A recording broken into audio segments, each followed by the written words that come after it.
But can it run Crysis? This is the question on a PC gamer's head for 5 years or so after the original Crysis came out. Hell, you still hear people jokingly saying this today. Hey everybody, Jarek here. Crysis has a legacy, a technological marvel, something that shaped the first-person shooter industry for years and years. But that legacy is the exact reason why people question its gameplay. Every time Crysis is brought up, there's always someone in the crowd. Someone that says, it's not really that good. If it wasn't for the graphics, no one would remember it. So, that begs the question.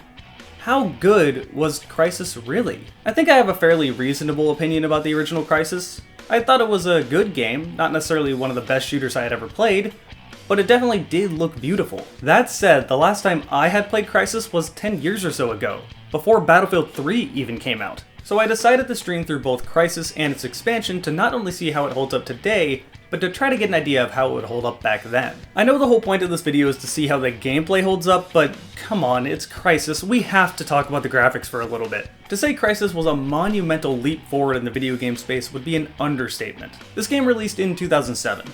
13 years ago. To give you an idea of where video games were at this time, some other games that came out in 2007 was Call of Duty 4, Mass Effect, The Darkness, the original Assassin's Creed, the original Uncharted, BioShock, the Orange Box. At this point in 2007, the biggest game on the market was Halo 3. These are all amazing games in their own right. 2007 is one of the best years in video game history, but graphically, they're years behind Crysis. Crysis is a shining example of what happens when a developer isn't just trying to make as much money as possible. Crysis on launch was a PC exclusive, they weren't held down by consoles. This of course means they are losing a lot of money on the console market space, but don't underestimate how big the video game market is on PC as well. I gotta go off on a little tangent, because this is a big pet peeve of mine. People seem to think that the PC gaming market space just doesn't exist if they play on console. Here's the thing, PC isn't a brand.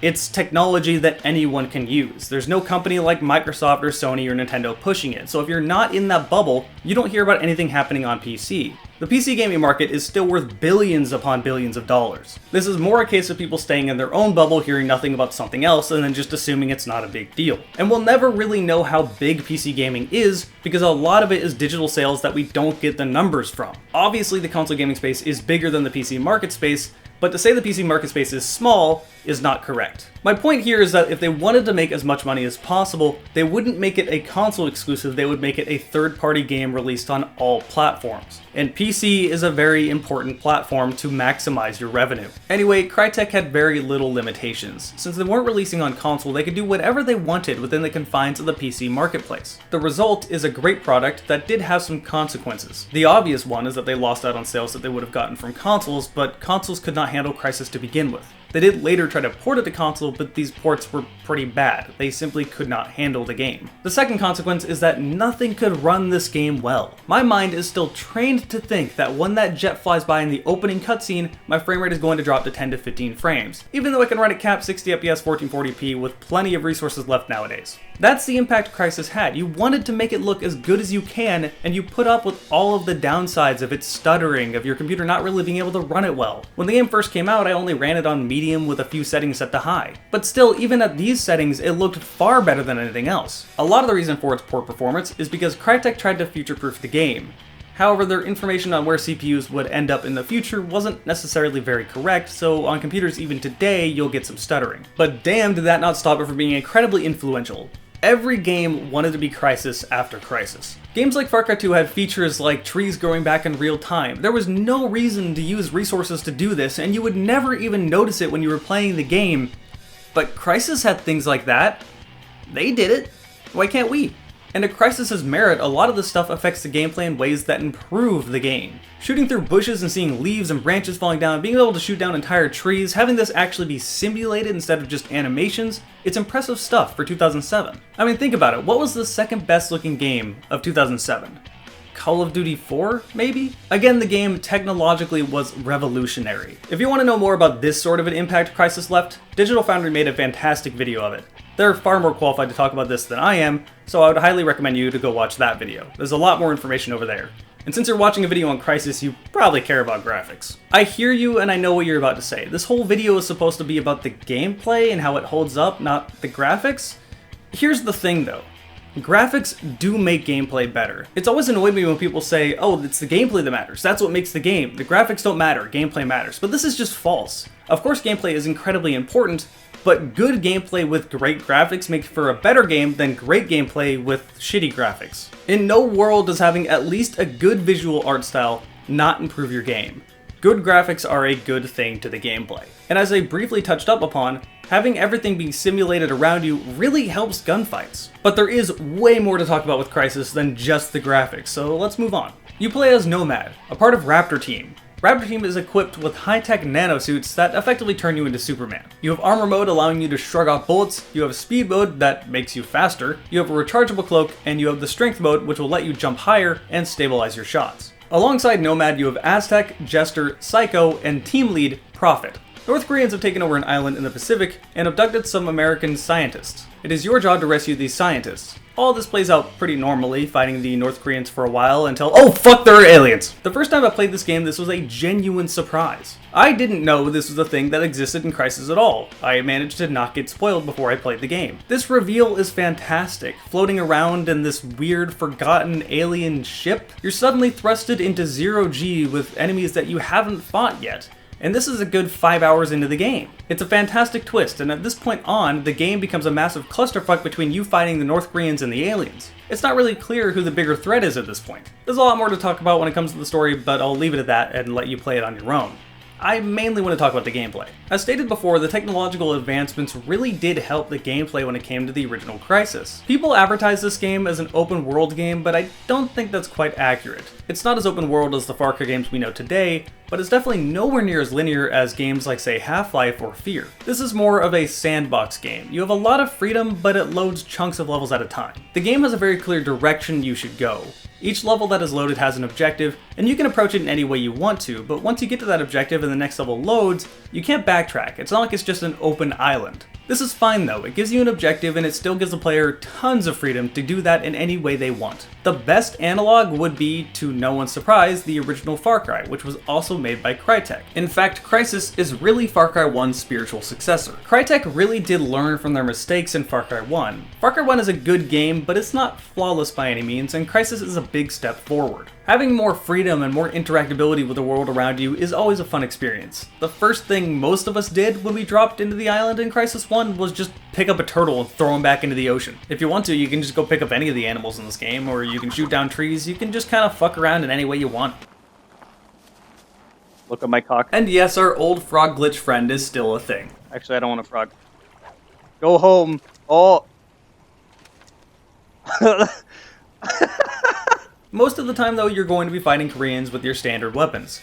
That said, the weapons do feel much better than most other games at that time. They had good sound effects, they have good recoil, you can customize them in any way you want as you're in the middle of combat. Suppressors, lasers, flashlights, grenade launchers, scopes, you could really change any of that on the fly. This is one of the first games, if not the first, to do this. However, the nanosuit is really what makes the combat so different. Being able to jump on top of a building, mow down a few North Koreans, turn on speed mode, sprint away, cloak into the bushes, get a few stealth kills, doing all this just one after another feels very satisfying, and it definitely is a different experience than just having a gun and no other options. If you are not using this suit, you are not playing the game correctly, and it is going to be a lot more difficult than it needs to be. This is how the game plays out for quite a while, aside from the occasional vehicle mission, which no one really liked. Seriously, the tank missions sucked. They're not fun. And you can drive Humvees, these aren't as bad since they're faster and you can just kind of avoid everyone if you really need to. There's also that one VTOL mission towards the end of the game which was just incredibly boring, and this was actually cut entirely from the console ports because it was just too intensive for them. Trust me, you're not missing anything.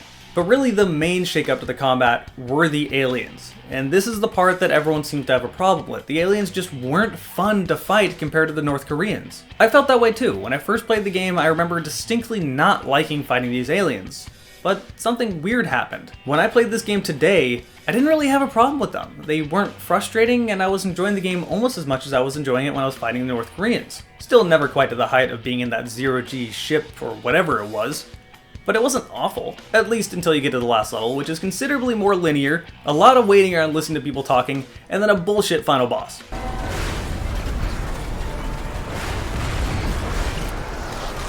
Holy fuck, that's so fucking annoying.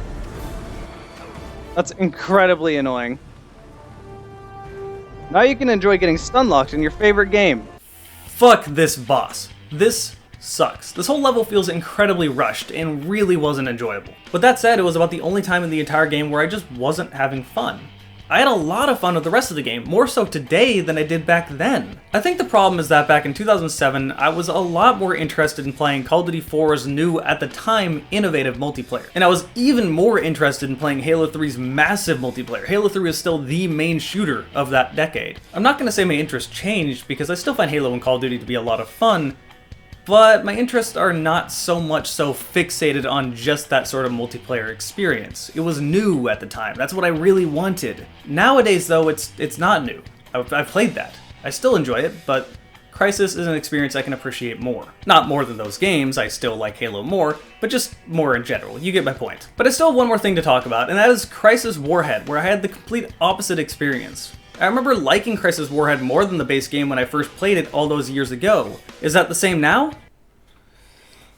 God no, this game fucking sucks. Okay, this is probably not a common opinion because everywhere I look, people seem to really like Warhead, but going back and playing it today, it was more frustrating than anything else. Crysis Warhead was the expansion to the original Crysis. It follows along where Psycho was during the events of the original game. You still have a nano suit, and as far as gameplay is concerned, it plays out mostly the same. You have the same abilities, you have the same weapon roster with a few extra guns added, etc, etc. But the reason I didn't enjoy Crysis Warhead as near as much as the base game is because A, the story is stupid as hell, and B, the missions feel a ton more linear and just annoying. The entirety of Warhead's story is just to explain how we got that container onto the carrier at the end of Crysis 1. They somehow managed to stretch this into a 3-hour-long expansion. During this, it has tons of FPS cutscene taboos. The biggest one that stands out to me is staring at a comically evil, stupid villain that you could not care about in any way whatsoever, instead of just shooting him. Yeah, it does the whole dramatic stare-down bullshit thing. First of all, why is this not happening in-game? Why am I having to watch this in a cutscene? Secondly, you were just killing dozens of North Koreans and shooting down helicopters left and right. Why would you stop now? They momentarily try to get emotional about Psycho not being able to save a nameless soldier, even though plenty of them have died all around you. Why would you suddenly care? And the game even ends with an anticlimactic cutscene that should have just been played in-game. Why is the final boss being defeated in a cutscene? Why am I not doing this? All of this could be forgotten if the gameplay itself was just as good as the base game, but I found myself frustrated with it more than anything else. It starts out fine, it starts out more or less the same as Crysis 1, you got a big open sandbox, you can take out the Koreans in any way you want to, but then it quickly starts devolving. The aliens pop up very quickly in this, and unlike the base Crysis where they give you a gun that can really deal with them, with this, you only have a Gauss gun and your main gun. That main gun being whatever normal weapon you usually have. Probably a SCAR, maybe an AK. These aren't the best against these alien fucks. Fighting the aliens is incredibly annoying without the proper tools to deal with them, and you're going to be doing it a lot more. The base game was crafted a lot better to let you fight them properly, always giving you the correct tools when you needed them. But more importantly, the game was just so much more linear and forced you to follow a lot of NPCs or defend certain objectives. Warhead takes a lot of freedom away from the player and puts you on rails often, including one time where you're literally on rails, stuck on a train having to defend it. Does anyone find this fun? Why am I so frequently forced to follow soldiers? Why am I so frequently forced to defend objectives? Why am I on rails? This is not Crysis. It almost feels like they just ran out of time and rushed the expansion out the door. To make all this worse, I found myself randomly dying for who the fuck knows why.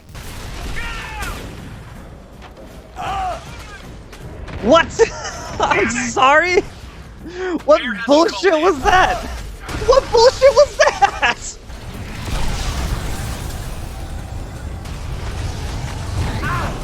Oh, are you fucking kidding me? What even was that? Oh my fucking god, are you kidding me? Oh, and the final level, the final climax of the game, is just an airfield full of tanks and North Koreans. Fun.